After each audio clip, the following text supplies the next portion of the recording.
What's going on, everybody? Welcome to season 2 of the Rent-ish podcast. I'm Zach, and I'm here with my co-host, Patrick. We're two rookies chasing the dream of real estate investing. In this podcast, we'll talk about property management, wild stories, and everything in between.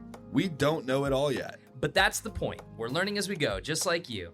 We'll bring in the experts to educate and inform us, and we'll figure it out together. So let's laugh, learn, and dive into real estate side by side. Aww.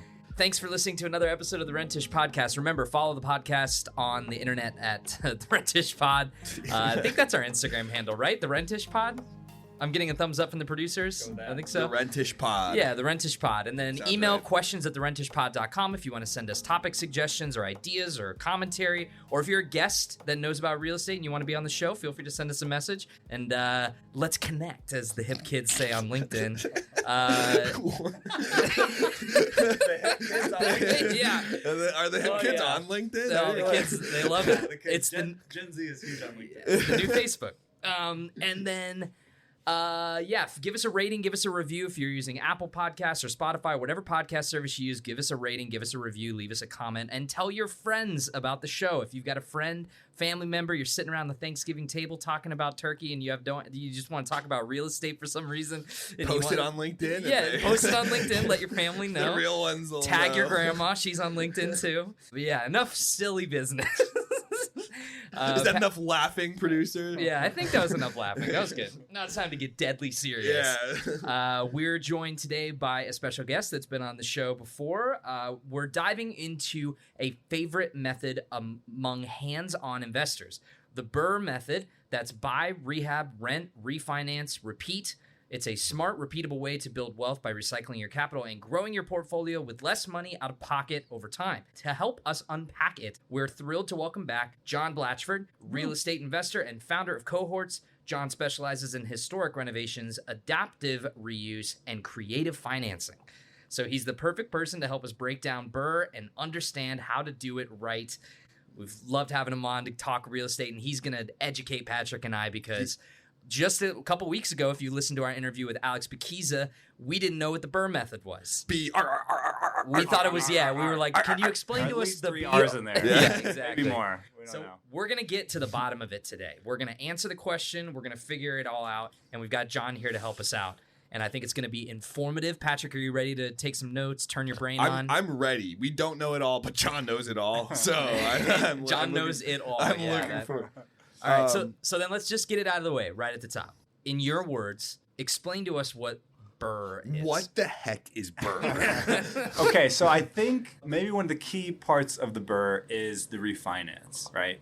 So probably every piece of commercial property, every building, the building we're in now, your apartment building, if you live in an apartment, it probably has debt. It has a loan on it, right? So the owner of that building probably only put in 20% of the overall purchase price, and the rest was, a loan from a bank. Right. So it's kind of one of the superpowers of real estate is that it has kind of intrinsic value, so you can get a loan, and it also has, cash flow. It has rents coming in every month. So, a bank is okay to give you a loan against it because if they really needed to, they could take the building and pay off their loan, which happens all the time. So the BRRRR Method is really about buying a property, getting a loan against it. So for sake of numbers, you're going to buy a $200,000 property. A bank would typically give you 80% of that as a loan. So that's $160,000 they'll loan you, which means you only need $40,000, only, quote, only need $40,000 of actual your cash to buy a $200,000 property. Okay. So one cool thing about real estate. Where the BRRRR part comes in is if you can make that building instead of worth $200,000, worth $300,000, the bank will still give you 80%. Will still give you 80% of that as a loan. So then that's a $240,000 loan. So before you only had a $160,000 loan. Now you have a $240,000 loan, right? Okay. Because you originally bought it for $200,000. Yeah, that's what it was worth. And now you make it worth $300,000, so they give you more money. Yeah, they'll in this case, like they'll give you 80% of the loan because again, if they give you a $240,000 loan, and for whatever reason you can't pay it back, they know they have a $300,000 building that they're just going to take from you and pay off their loan. Oh, okay. Yeah. How do you make it? Like, how do you do that? Yeah, so that's the game. And, Okay. and this exists for single family homes. It exists for $100 million properties. You can read about kind of any like big project in New York City. They're going to get a loan to build it ground up. They're going to get a loan to buy it. They're going to try to create some value, and then they're going to get a bigger loan, which is how they're going to get a lot of their money out. Okay. So yeah, there's probably there's really two ways. One is you're going to increase kind of the rents or the revenue that's in the building, and the second is you're going to try to decrease the costs, and maybe you can do both of those things. But basically, if it's more profitable, it's worth more money. So that could be easy things, and this is what people will commonly do. Like you buy a $200,000 building, you're gonna repaint the parking lot, you're gonna plant some trees, you're gonna paint the outside, maybe replace the windows, and that's all of what real estate is like what investments are worth making, what are not worth making. But if it's a crappy apartment that would rent for $500, and you put in all new appliances, and you put in a new countertop, and you put in new floors, and now someone will pay, instead of $500, will pay $750, that apartment is now worth a lot more money. Yeah. And that's the second R in the BRRRR is the rehab. Yeah. And I think that's why real estate professionals around the world, and you can correct me on this one, I think they call it the second R is the star. Or the R is the star. The first R is the star. That's what they say. You're making this stat up as you go. Yeah, no. This is professional. No. That's what the professionals are saying. That, obviously. It does sort of boil down to that, which is like, okay, yes, you want to add value to the building. But how do you do that? Like, you could invest a ton of money, you can invest a little bit of money. Like, what will people actually pay for? So that's really the whole entire, I would say, game of real estate is, how do you add value to it? So I guess my question would be like, I guess maybe the refinancing part. I think I'm having a bit of a harder time understanding that one. So like the rehab or whatever, like as you put it, adding new countertops or new floors, and that increases the value. Right. That makes total sense. Right. Like turning just use the current example, a $200,000 building into a $300,000 building, right, from these renovations and whatnot. How do you get the refinance? Like, how do you get the banks to be on board and increase your loan? Like, how does that work? Yeah. So basically you're going to, you have your current loan. You go to the bank and you say, hey, these are the rents and basically the profit. In real estate, it's called like the net operating income, like NOI. But basically, like it's like the profit. Like how much profit does that building make every month? All of your rents, all the money that comes in, pet fees, all that stuff, and then all the things you have to pay for, insurance and utilities and your loan and all that. How profitable is that building? So yeah, a bank's main job is they want to loan out money and they don't want to take too much risk. Again, they'll loan, let's say, 80% of the building's value. So if it's worth $200,000, they'll give you $160. If it's worth $300,000, they'll give you $240,000. So yeah, as that building gains value, they'll give you more debt. They'll give you a bigger loan, and that could happen over time. Like just over time, the building gets more valuable, or because you have done something that's made it more valuable by getting higher rents. Mm-hmm. So like, let's say you have like a 30-year mortgage, right? That's a pretty common one. Yeah. So you have like kind of a set cost every month. Right. Let's just say it's $200,000. Let's say $2,000 is the mortgage payment every month. Sure. When you go to refinance and the bank now agrees that your building is now worth $300,000, how does that how do you see that change with like your monthly mortgage payments or like how would that? Yeah, so your mortgage payment will go up. It basically it's going to replace your previous loan. So you used to have a $160,000 loan. You now have, say, a $240,000 loan. Yeah. And in this case, your monthly payment will go, instead of $2,000, it's $2,400 a month. Mm-hmm. So that the hidden risk, I would say, in all of real estate is like you now have to pay more every month, which means by adding more debt to your building, it's not free money. You now have a bigger loan. That's true for anything. If you have a car loan, a house loan, like more debt, you get that cash, which is good. Maybe then you can invest it in another property, but you also have a higher monthly payment, and you're also just adding a little more risk because if you can't make that payment, the bank takes your building.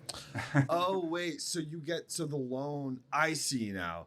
So like the loan that they give you, the increased amount, you can use that for other properties? Yeah, you get that cash. So again, you get it. We can stick with our example from a $160,000 loan to a $240,000 loan. You now have $80,000, right? Because you'll pay off the old loan, so that all goes away. But you now have $80,000 that just comes as cash that you can use for whatever. Oh, so I see. So when you refinance, you get that. It's a loan. You're paying it back, but you're paying it back from the property. Yeah, got it. So you can now use that and invest into a new property. That's the repeat. Still debt. Yeah.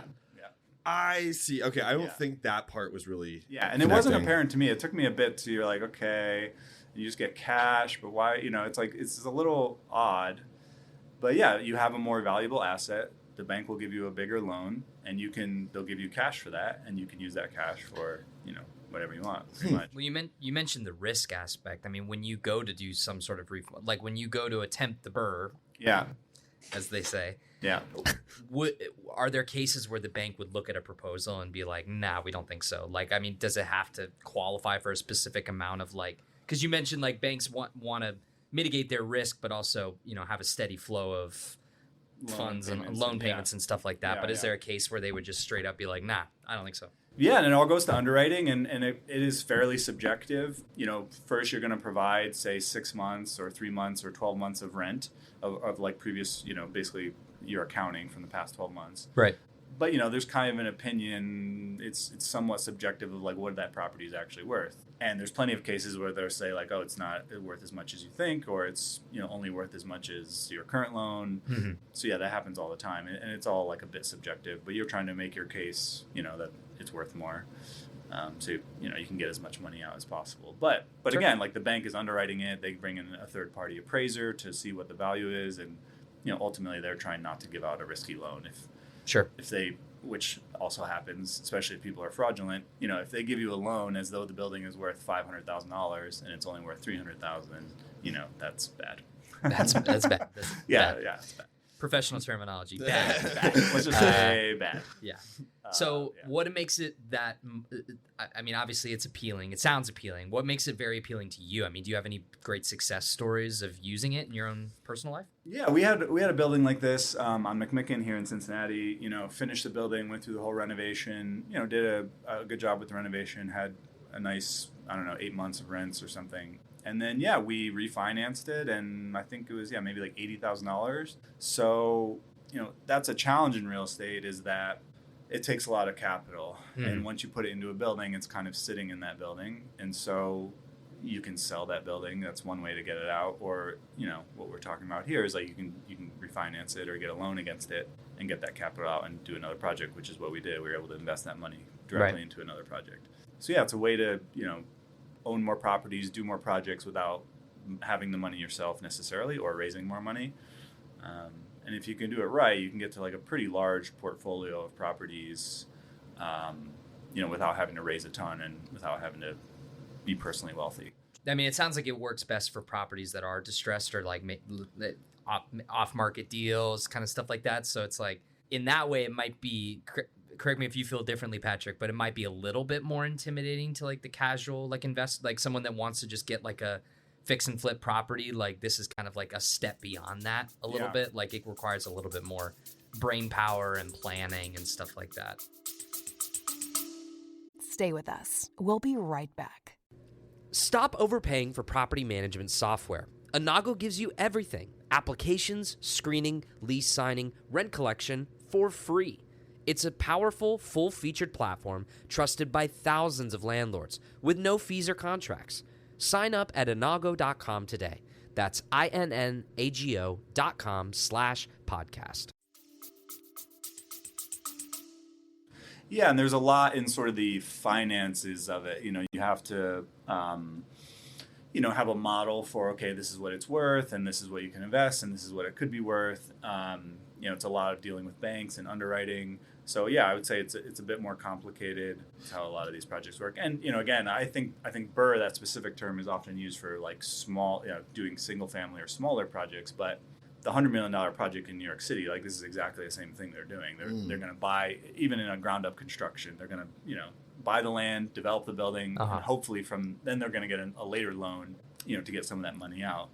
Another way it works too is that in that case, if you're building a ground up building in New York City, that construction financing could be very expensive because it's very risky. Like maybe you never finish the project, it goes way over budget, tariffs, so many things can happen during construction. And so that loan you get can be very expensive, like a very high interest rate. But once it's done, you now have 200 people living there. They all have a year-long lease. They're all paying rents. It's a beautiful finished building. That is a much less risky project. It's already done. It has rents. It has people living there. And so you can get better terms. And so similarly, you can do a refinance at that point at a lower interest rate at much better terms and get a lot of your money out as well. But it requires a project that you're going to buy for a certain value and you have an ability to make it worth more, because that's really where you're going to get that like refinance. Okay.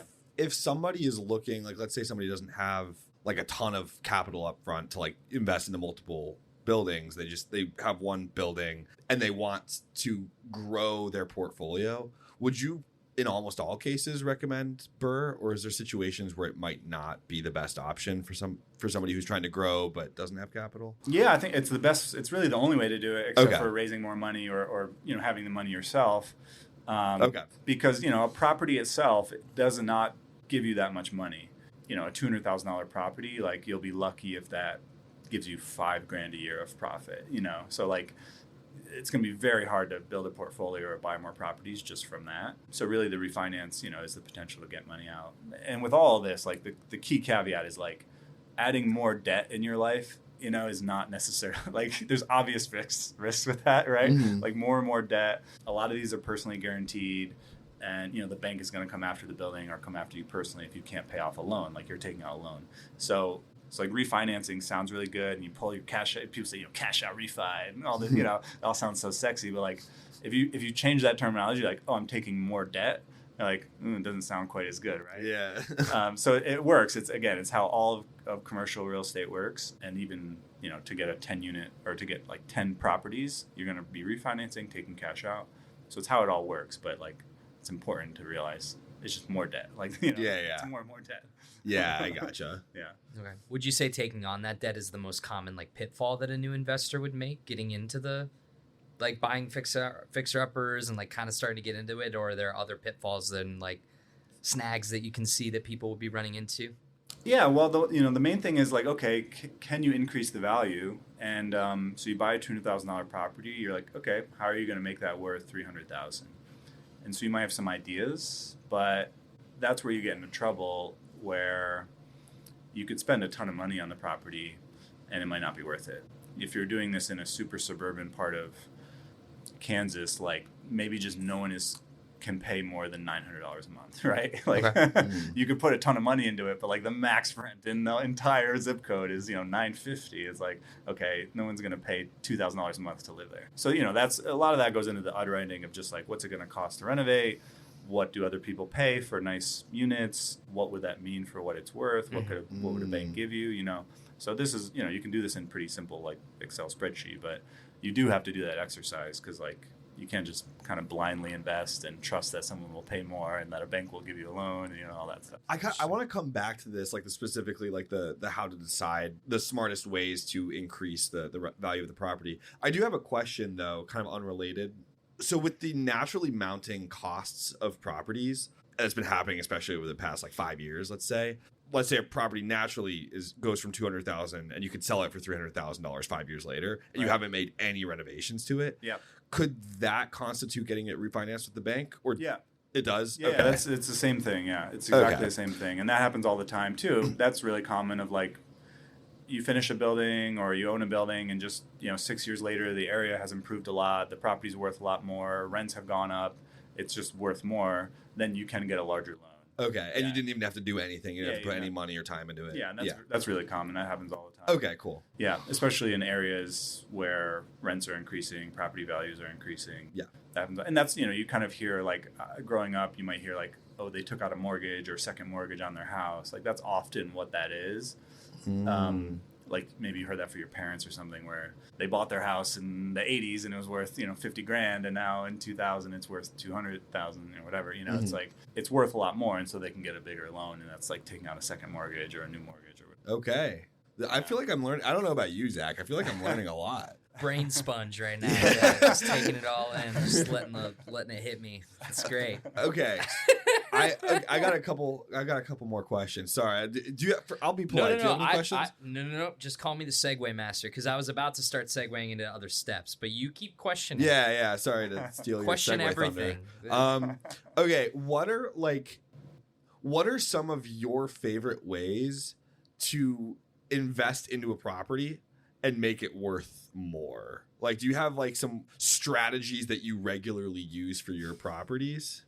Yeah, so there's all kind of different versions. Like our properties are basically like the example is, we're gonna buy it for let's go like per unit. We're going to buy it for 50 grand a unit. We're going to invest 150,000 per unit. So the total of 200,000, and then hopefully it's worth 250,000 a unit. Oh, because you really get the fixer. Yeah, so ours is like the most extreme version of this, where it's like a year-long process, total gut renovation. But it's the same thing, where effectively like we hope that the day the building is done, it's not just worth what we put into it, it's worth a bit more than that. Yeah, got it. And at that point, which we have done in the past, like at that point, you can refinance, or you refinance a year later or 2 years later. So there's that. But the most common is like if you heard the term, or we may have talked about like value add, right? You're going to buy a building that was built in 1986. It kind of has old crappy interiors, and it rents for $1,000 a month. And so you're going to come in and you're going to put in new floors, countertops, kitchens, invest a bit of money into it, and then increase that rent a lot. So it goes from $1,000 a month to $1,500 a month. And then that, it's worth a lot more. So, typically it's pretty cosmetic in a lot of these sort of value add projects. Just like, what is somebody walking into that apartment, like and want to like pay more for? So yeah, that's the most common is like kitchens, countertops, floors. Okay. Paint is like the easiest one because it doesn't cost much. But can like paint, even just a fresh coat of paint can add. Yeah, and you'd be surprised. Like you look at some of these buildings and people buy it, and it's literally paint the outside, put new lines down in the parking lot and plant some trees, and you're like, oh yeah, that does look a lot nicer. You know? And that it's like kind of hard to capture that, but people probably would pay now $100 more a month to live there, which is worth a lot, like for the value of the building. So it's kind of stuff like that. Okay. This reminds me of how I used to manage my roller coaster tycoon. Yeah. You familiar with this? No. Yeah. Are you not familiar with this? Is that like a SimCity creator kind of thing? Yeah. Okay. I don't know roller coaster. Was that tycoon. unk of me to say, Patrick? No, it's roller coaster tycoon was like you build roller coaster. It was like the Sims or whatever, and you build. I know Sims. Right. But like I would make these horrifying, terrible roller coasters that no one would ever get on. But then you just put some trees and some fountains. They're like, come to my theme park, ride my rides. It'll be great. But there kind of is something to that. Like it is sort of real estate where, as far as I remember, Roller Coaster Tycoon, it's like, well, there's people throwing up on the sidewalk. There's not enough trash cans. But like, I have to invest $20 into more trash cans. Sure. But then you get $5 more in, concession sales. Concession sales, right? And like that makes the park more valuable, right? Like it's a bit silly, but it actually kind of is how it works. Like you make these small investments, which make people want to pay more rent, and that makes the building a lot more valuable. Yeah, and so I don't know if this makes sense, but basically, like because you're getting a loan against the building, like every incremental amount of rent you can get is worth a lot for the building because they're basically loaning against kind of like the cash flow of the building. And so it's not just like $100 a month makes the property worth $1,000 more. It actually makes it like $20,000 more valuable. Like that's the actual math. Like $100 more per month in rent means the building is worth $20,000. Where does that come from? Does it come from 100 times 12? Yeah, so like $1,000 a year of increased rent, right? $100 a month, $1,000 a year. Well, there's this idea of like a cap rate, which basically is kind of like your, I don't know, the yield on a property. Like what for the money you invest into it, like what is going to be your increase in profit a year? I don't know if that makes sense, but that's like how a lender looks at the building. And so $1,000 more a year, say of like profit of net income, will be like 20 times more valuable. Okay. Yeah. And that's pretty standard across the board. Is 20 times. It depends. It's more in a place like, New York City. There's this term cap rate.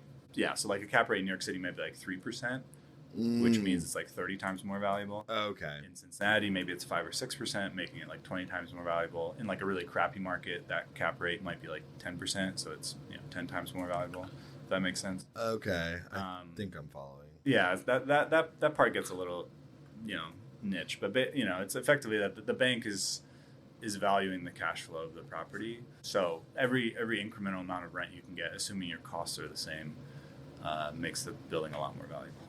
So that's the whole game. Is like, can you get $100 more a month in rent? Like, yeah, if you can, the building's worth $20,000 more. So you're like, okay. So if this makes sense, like you would gladly invest $10,000 into the property to add $20,000 worth of value to it, right? Mm-hmm. So if $10,000 into the property makes someone pay $100 more a month, then it's worth $20,000 more, So that's like the whole game. That makes sense. Yeah.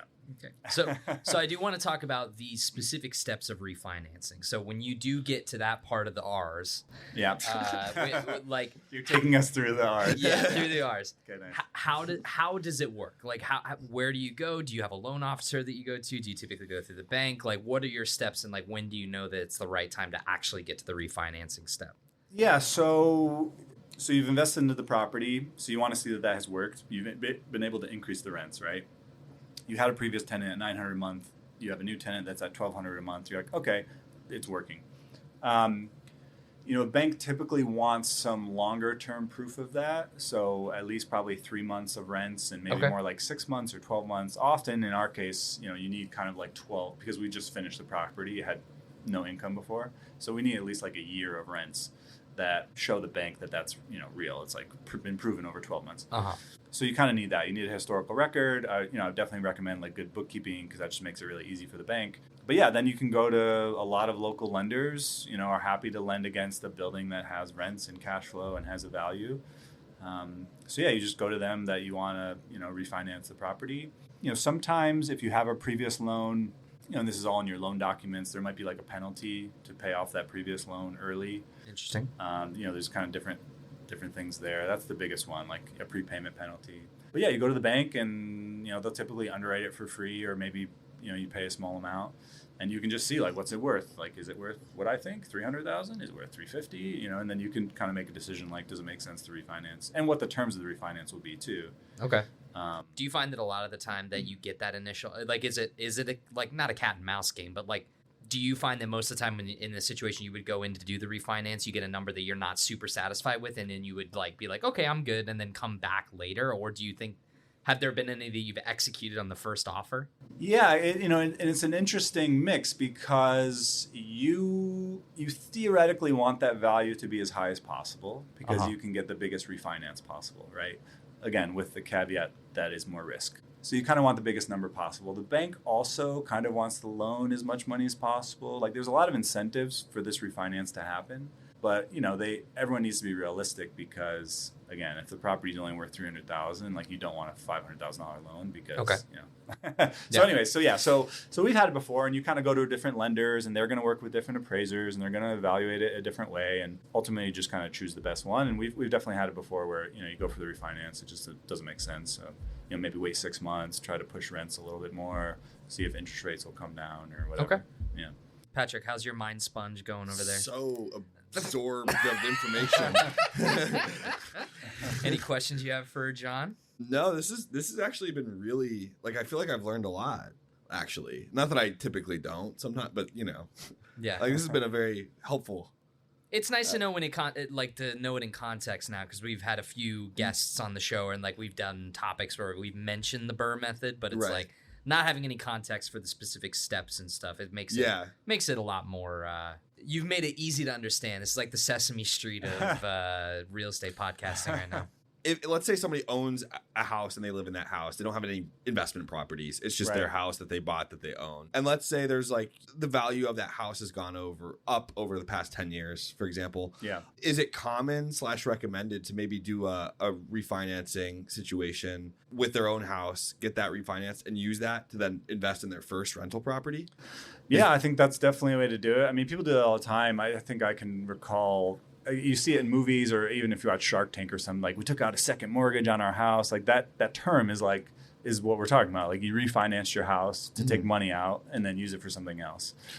Got it. So I think if that has happened to your home, and you have a lot of equity in it, and you want to pull that money out, and if it makes sense to you to invest that in real estate, like, I think that could work. I think if you see about this online, people will talk as though it's free money. You're like, oh, you just you go for the cash out refi, and now you have $100,000 of profit, and it's just in your bank, and you can do whatever you want. And you're like, again, that's true, but you have more debt. Like, you're debt, paying interest. Yeah, you have a higher monthly payment, you have a bigger loan, like, you are adding risk. And what's crazy is, like, the biggest developers, multi-billionaires, you can see it all over the place now. They kept refinancing, they kept getting a bigger and bigger loan. I mean, all these office properties, like, that's what happened. Yeah. They were getting $100,000 a monmonth in rent. All of a sudden they're getting $20,000 a month in rent. And that math works in the other direction. That building was worth $100 million, and now it's only worth $50 million. Like, it all drops down. You can't pay your monthly payment.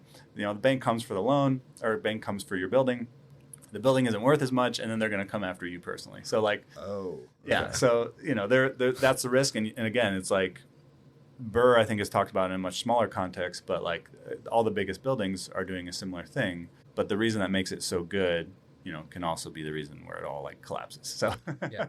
Okay. No, I feel like it's important to like highlight the risk, or at least make the risk understandable, or you know what I mean? Yeah. Like if you and what the question the example you gave of like basically taking out a bigger loan on your house, like that, you can use that money for help with college payments. You can invest in property, but like you're putting your home at a greater risk of like being taken from you.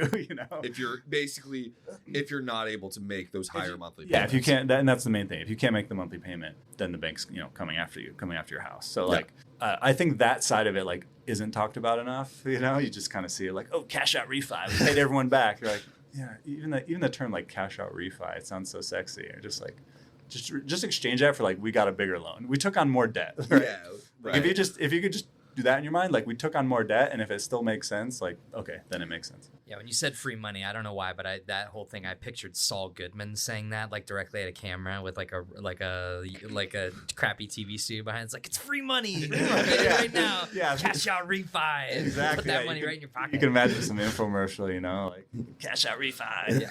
And again, so it's the way all of real estate works. I think it's one of the only ways or best ways to kind of build up a portfolio as as an individual person or as a real estate investor. But yeah, there's risks. With a sort of caveat of like, make sure, regardless of how things can change, that you will be able to make the monthly payments and not lose the property, among other things. Yeah, that's kind of like the main risk to be aware of. Yeah, if you can't make your monthly payments. Yeah. And, as like I would say, a working couple, if you're going to do that in your house, like, if someone doesn't have a job for 3 months, are you going to not be able to make that monthly payment? Yeah. Then, like, you lose your house, right? Like, yeah. So that's just, that's like the way to look at it. But yeah, as long as you kind of know those risks, then it can be really awesome. Right. And that's the last R, which is repeat. Repeat. So it's that also comes with it, the fair warning signs of everything. Make sure you're doing your due diligence and educating yourself, and make sure you're in a right spot to be able to pull something like this off, especially if it's something that you think that you're going to be able to do over and over again. Like, you need to make sure that it's something that you're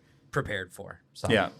Yeah. And, if you're good at it, you can just kind of keep doing that. You take the money out of one, you put it into another one, do the same thing, take the money out of that, do it again.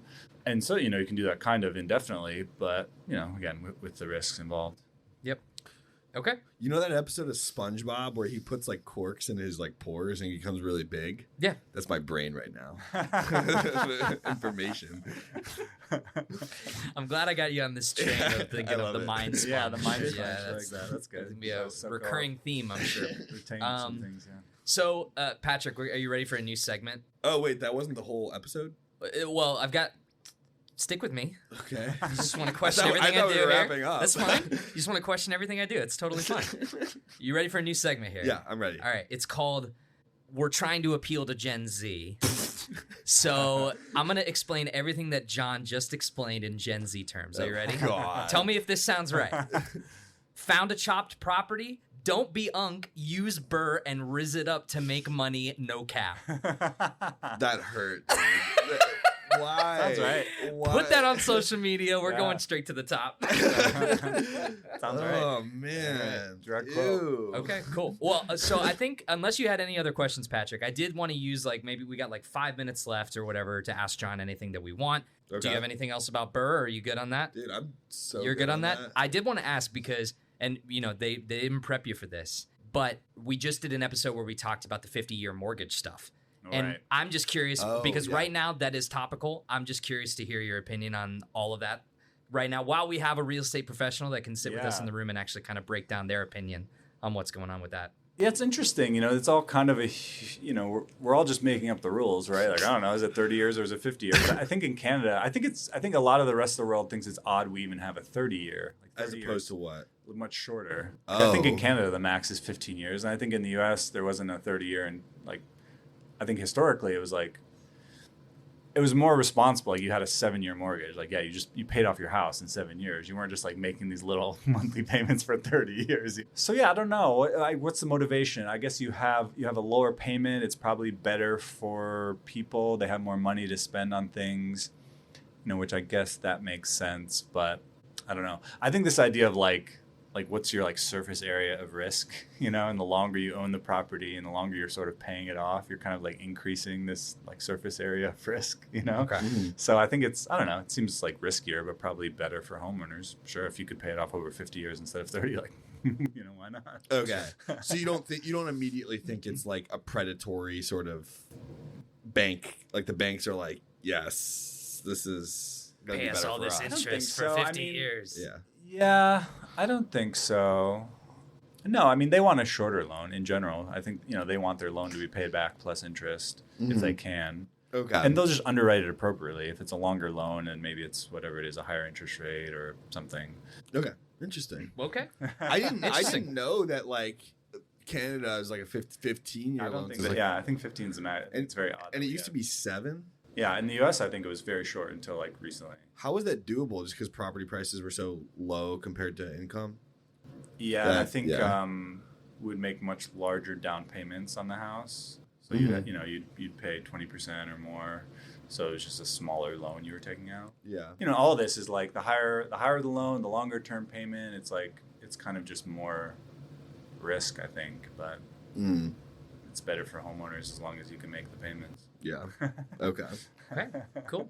Well, John, thank you again for joining us for another episode of the show and talking with us about the BRRRR Method, giving your insights on some stuff. Is a pleasure to have you. Hope you had fun. Great times. Okay, great times. A+ review. Yeah. Speaking of reviews, leave us a review. If you're using Spotify or Apple Podcasts, go ahead and leave us a review. Give us a 5-star rating, thumbs up, whatever the service you use. Smash that like button. Exactly. There you go.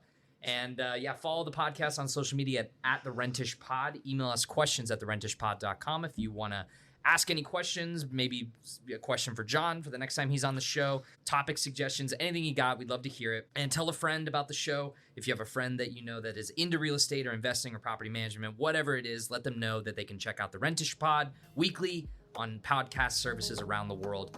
Until the next time, I've been John. It's time to go to bed. Until next time, I've been Zach. That's been John. That's been Patrick. And we'll see you guys next time. The Rentish Podcast is recorded in Cincinnati, Ohio, hosted by Patrick Giro and me, Zach Rottello.